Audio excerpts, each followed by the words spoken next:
It is deemed a fit type of all-forsaken overthrow that the jackal should den in the wastes of weedy Babylon, but the Encantadas refuse to harbor even the outcasts of the beast.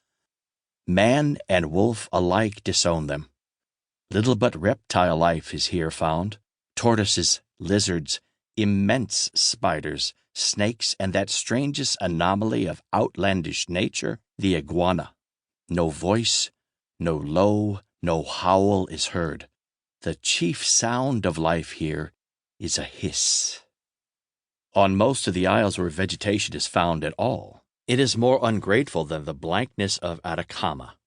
Tangled thickets of wiry bushes, without fruit and without a name, springing up among deep fissures of calcined rock and treacherously masking them, or a parched growth of distorted cactus trees.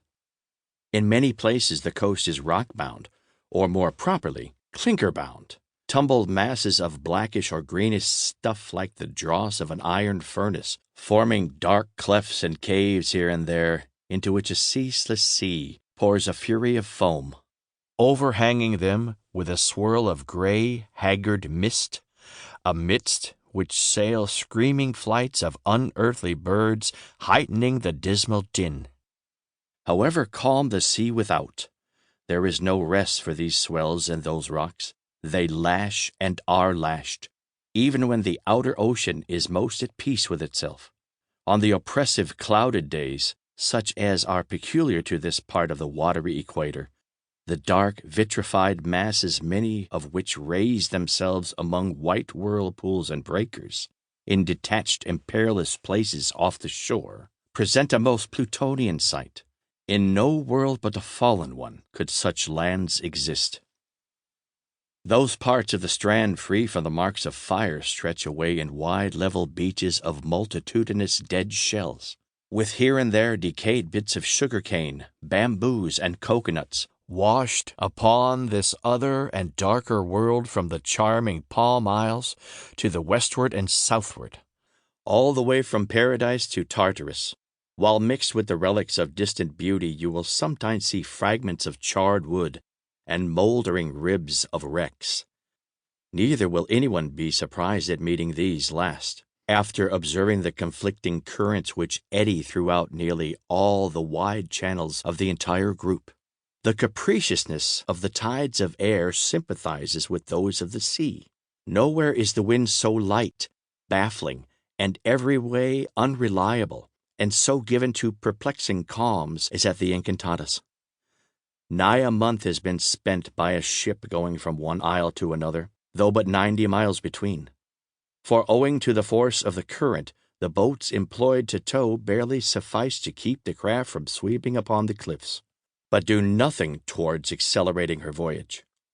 Sometimes it is impossible for a vessel from afar to fetch up with the group itself, unless large allowances for prospective leeway have been made ere its coming in sight. And yet, at other times, there is a mysterious indraft which irresistibly draws a passing vessel among the isles, though not bound to them. True, at one period, as to some extent at the present day, large fleets of whalemen cruise for spermaceti upon what some seamen call the enchanted ground. But this, as in due place will be described, was off the great outer isle of Albemarle, away from the intricacies of the smaller isles, where there is plenty of sea room, and hence to that vicinity the above remarks do not altogether apply, though even there the current runs at times with singular force, shifting, too, with as singular a caprice. Indeed, there are seasons when currents quite unaccountable prevail for a great distance round about the total group, and are so strong and irregular as to change a vessel's course against the helm, though sailing at the rate of 4 or 5 miles the hour.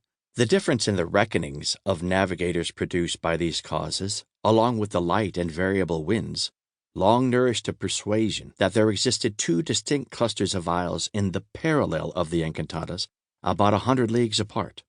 Such was the idea of their earlier visitors, the buccaneers, and as late as 1750 the charts of that part of the Pacific accorded with the strange delusion, and this apparent fleetingness and unreality of the locality.